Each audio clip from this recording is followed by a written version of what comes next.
Hey guys, in this video I'm going to be showing you how to make a Cascade style bonsai from some collected material. I just collected this juniper today.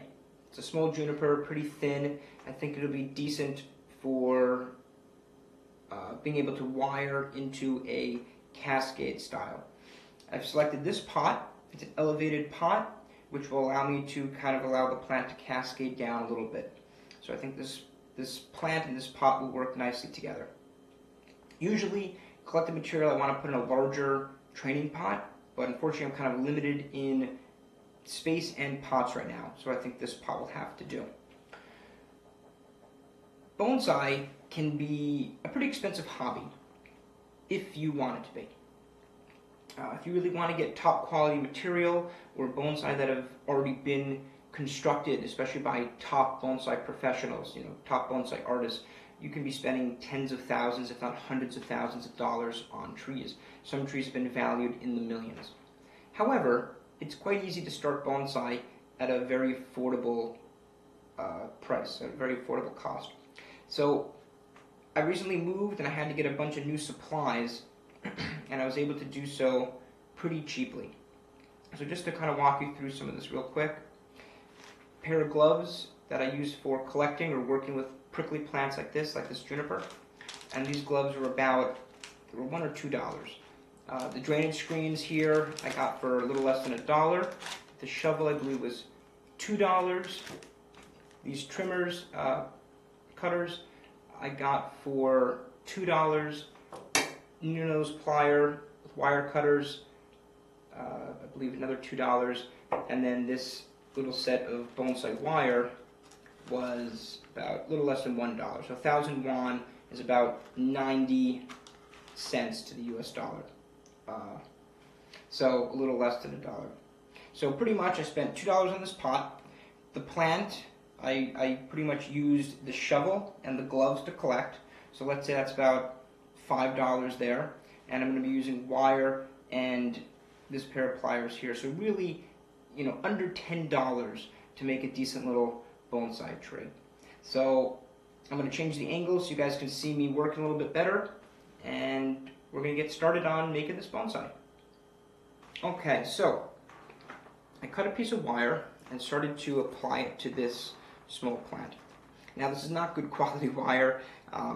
For less than $1. It's not a good copper wire, so the wire is kind of stiff, not very malleable, a little difficult to work with. But it's what I got, and I'll do the best I can with it. I'm always up for the challenge. Put some gloves on because the junipers can be a little bit prickly. And I'm going to slowly begin to work this wire around the tree. I may take off some little branches along the way as well. These are kind of dead.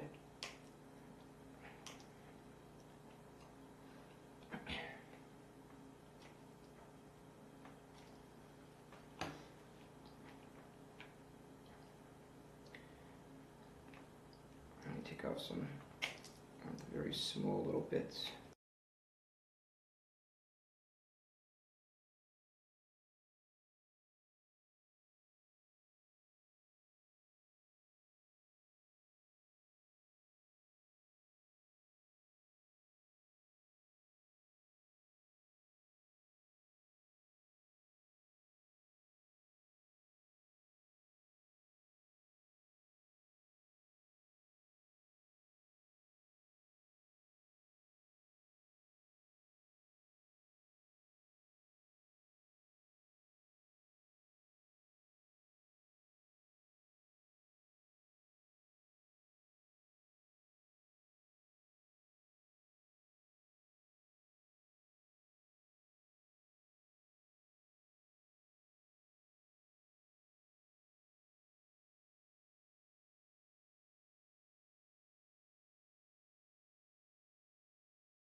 Okay, so I'm going to add a little bit of moss to cover the soil.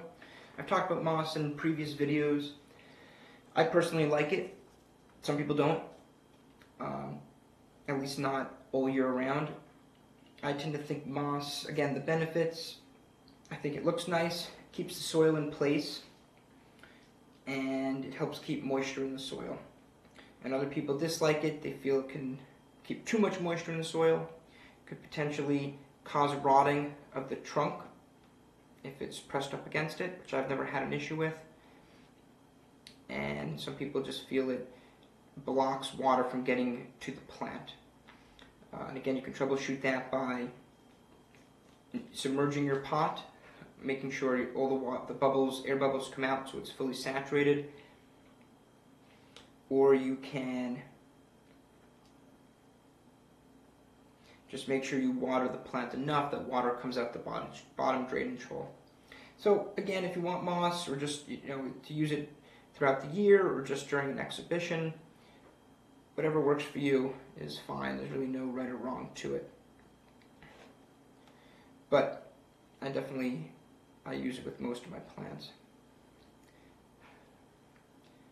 No, I don't use it with succulents or anything. I have some succulent bonsai. That I will not use it for, because that I am concerned about some potential rotting. But aside from that, with most of my trees, it's not an issue. And I can always just remove moss from around the base of the trunk if I really am concerned.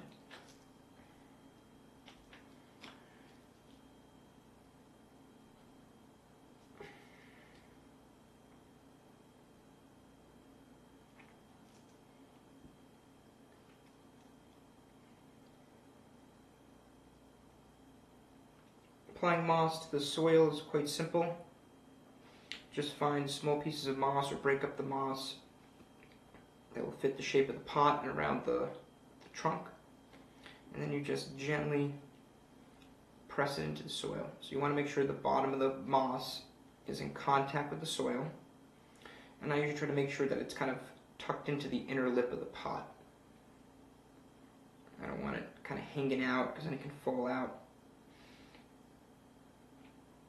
And also you want the water to be able to not just run right off. So I kind of want the water to be able to stay in the pot.